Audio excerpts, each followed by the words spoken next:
Hello guys, it's me हमसेन, you are watching h t reacts. और जिस video पे जी आज हम रिएक्ट करेंगे वो है चैनल से जिसका नाम है द देशभक्त।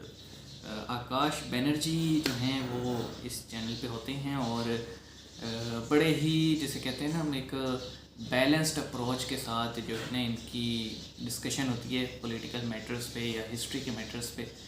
और इनका चैनल आज से 2 साल पहले तक तो मैं बड़ा एक्टिव था देखने में, लेकिन उसके बाद फिर हमारा ध्यान ही किसी और तरफ हो गया तो इतना गौर नहीं किया। लेकिन आज हम मैंने सोचा कि रिएक्ट करना चाहिए इनकी वीडियोस पे। और जब मैंने चैनल ओपन किया तो पहली वीडियोस जो मुझे नज़र आई, थोड़ी पुरानी है लेकिन जो नज़र आई वो है जी new unparliamentary words in parliament. तो वो तो हम पाकिस्तान में भी देखते हैं, जो गालम गलोच, जो लड़ाई, जो दींगा मुश्ती यहाँ पे चलती है पार्लियामेंट्स में, तो वहाँ भी ऐसे ही कुछ सीन होता होगा। तो वीडियो स्टार्ट करते हैं जी। उससे पहले हमारी रिक्वेस्ट है आप चैनल को सब्सक्राइब ज़रूर कर लें ताकि हमारा ये जो हमारी कम्युनिटी है ये चैनल की बढ़ती रहे। स्टार्ट करते हैं जी, 3, 2, 1 एंड गो। ओ भाई, ये मेरे ख्याल ओ यार, सेम सीन है पंजाब असम्बली में थोड़े दिन पहले ना, ऐसे ही हुआ है हमारे यहाँ। और अभी और शायद हो, कल पीएमएलएन इलेक्शन हार रही है। एक टाइम होता था जब संसद की कार्रवाई देखने में मजा आता था। एक्शन, ड्रामा, पैशन, एग्रेशन, झप्पी पारियां भी होती थी और संसद में गाली गलौज भी होती थी। बेसिकली जो भारत के सड़कों में दिखता था वही चीज संसद में भी होता था। मैंने रोड रेज, देख लूंगा तुझे, तू जानता नहीं है मेरे पार्टी का पापा कौन है। लेकिन हाल फिलहाल में संसद में विपक्ष का रोल काफी फीका पड़ा हुआ है। ना कोई लीडर है, ना कोई स्ट्रेटजी है, ना कोई पैशन है। और अब संसद काइंड ऑफ मायूस हो गए होंगे ना यार, कंटिन्यूअसली डिफीट देख देख के इलेक्शन में। और भी लोग आपको सोते हुए मिलेंगे क्योंकि अब हमारे एमपीज और भी उन्हें सोच समझ के, फूक फूक के बोलना होगा। दरअसल भारत के संविधान के आर्टिकल 105 एंड 194 के तहत हमारे एमपीज और एमएलएज को कुछ अहम प्रिविलेजेस और इम्यूनिटीज दी जाती हैं। इसके तहत हमारे इलेक्टेड मेंबर्स ऑफ पार्लियामेंट को पूरी फ्रीडम ऑफ स्पीच होती है और संसद में दिए गए किसी भी बयान, किसी भी भाषण, किसी भी आरोप पे उन पर कानूनी कार्रवाई नहीं की जा सकती है। अब तक संसद के जो सदस्य हैं वो इस फ्रीडम ऑफ स्पीच को फ्रीडम ऑफ एक्शन भी मान बैठते थे और संसद में भारी मात्रा में झगड़ा, मारपीट, तोड़ फोड़ भी कर चुके हैं। लेकिन अब नहीं, क्योंकि सुप्रीम कोर्ट ने इस पर हिदायत दी है, इस पर रोक लगा दी है। वेरी क्लियरली कहा है कि no physical violence in the name of free speech. आपको स्पीच की फ्रीडम है, वायलेंस की नहीं है।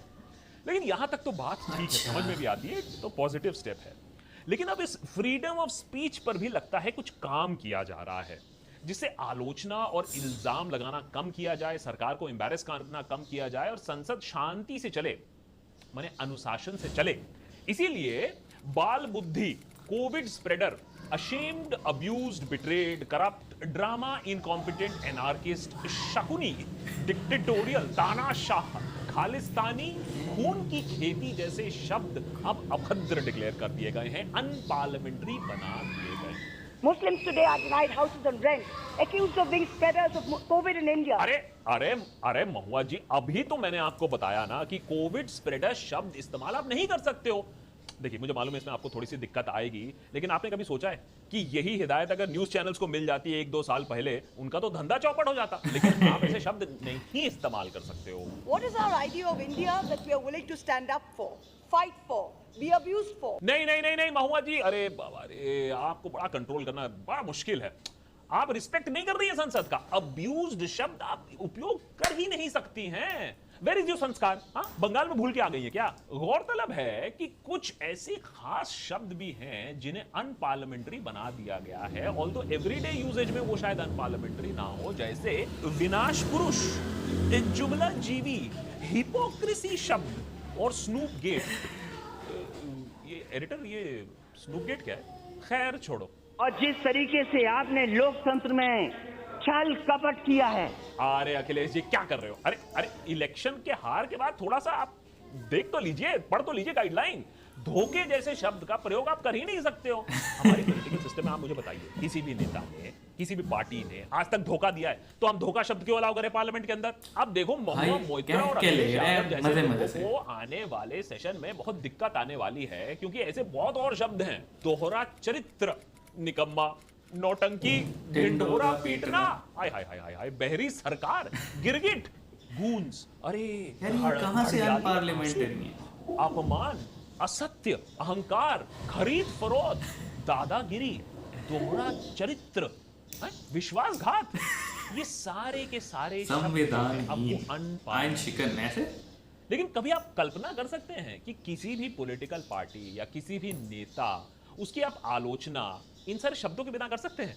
अरे ये शब्द तो बने ही हैं राजनीति और राजनेता के लिए, मेड फॉर ईच अदर। इनका बॉन्ड, इनका जोड़ तो फेविकॉल से भी ज्यादा मजबूत है।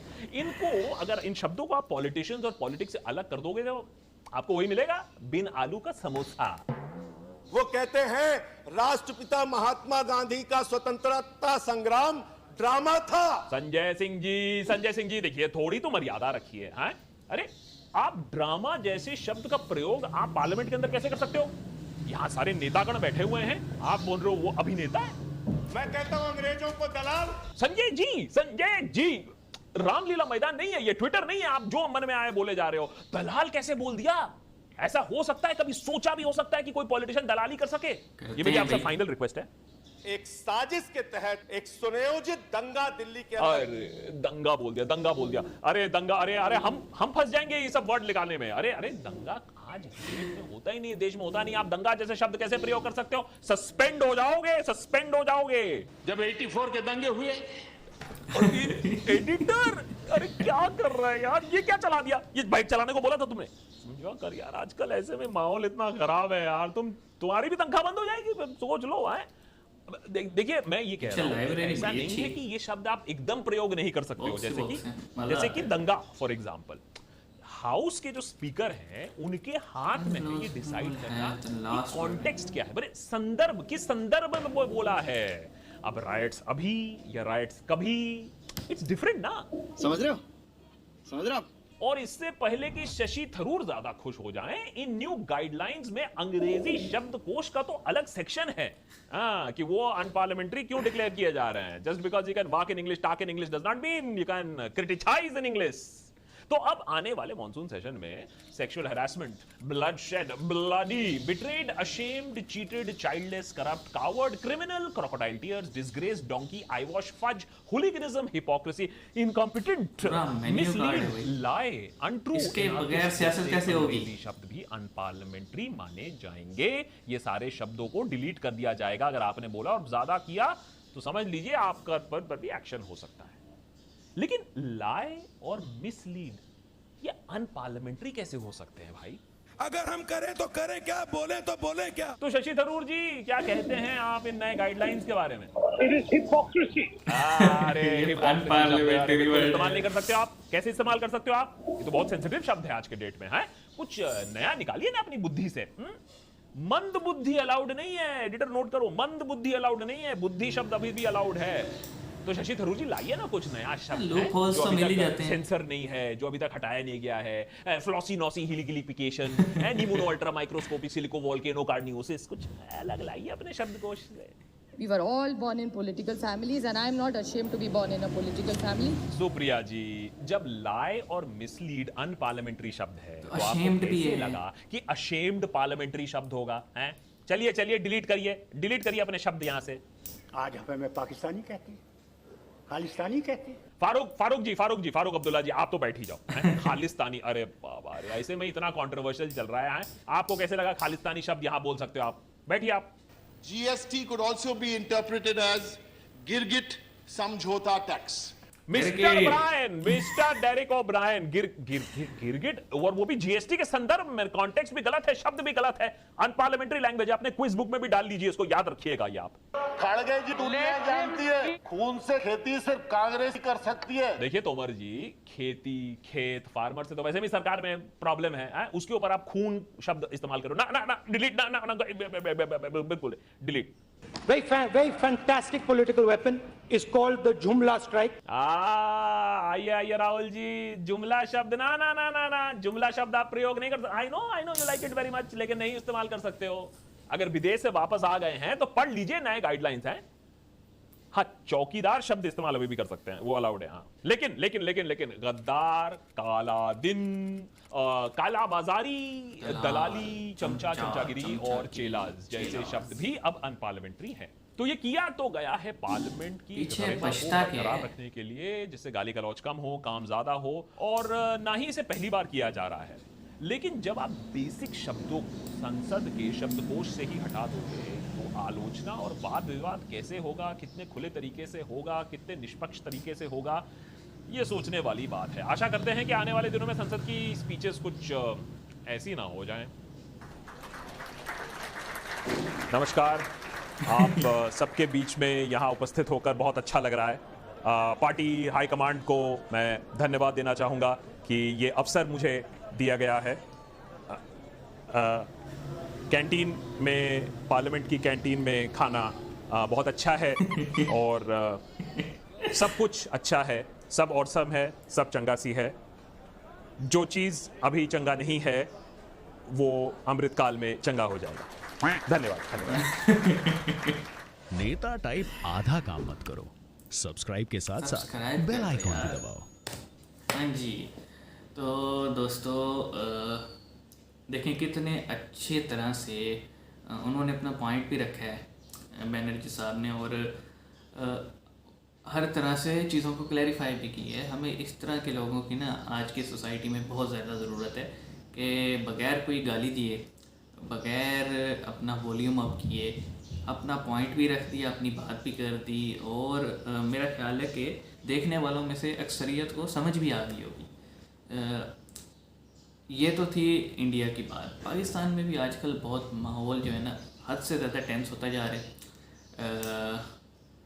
पॉलिटिकल पार्टीज़ अपने वर्कर की बात सुनने के बजाय अपने जिसे कहते हैं ना एजेंडा को प्रेफर कर रही हैं, और उसका रिज़ल्ट जो है पाकिस्तान मुस्लिम लीग नवाज़ जो है उसने कल के इलेक्शंस में देख ली है कि आल्दो के वो 20 सीटें पीटीआई की ही थी और उन्हीं पे दोबारा इलेक्शन हो रहा था, लेकिन स्टिल के जब आप गवर्नमेंट में हैं, आपने इतने बड़े बड़े दावे किए हैं कि जी 3 साल में उसने बड़ा कर दिए, तो स्टिल आपको 10 सीटें तो 11 तो मिलनी चाहिए थी, ऐसा नहीं हुआ।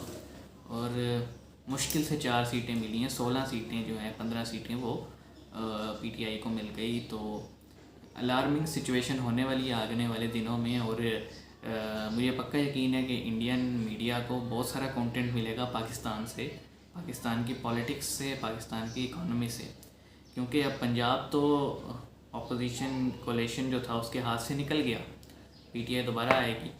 और जब पंजाब में भी जो है मरकज़ की हुकूमत नहीं होगी, यानी कैपिटल गवर्नमेंट, तो फिर आपको पता है कि उसकी औकात क्या रह जाएगी। बेहतर है कि शहबाज शरीफ जो हैं वो रिज़ाइन कर दें, बची कुची इज़्ज़त उनकी बच जाएगी।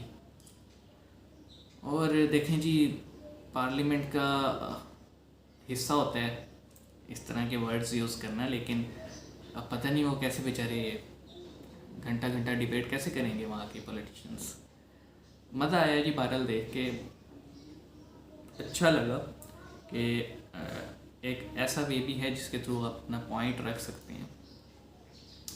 बाकी आप कमेंट्स में बताइएगा आपके क्या इस पे व्यूज़ हैं, आप हमें नई वीडियोस भी सजेस्ट करते रहें, और हम इसी तरह जो है नया कंटेंट आपके लिए ढूंढ के लाएंगे। आप भी हमें सजेशंस देते रहते हैं और हम कोशिश करते हैं वो सजेशन जितना जल्दी हो सके हम उसे पूरा करें।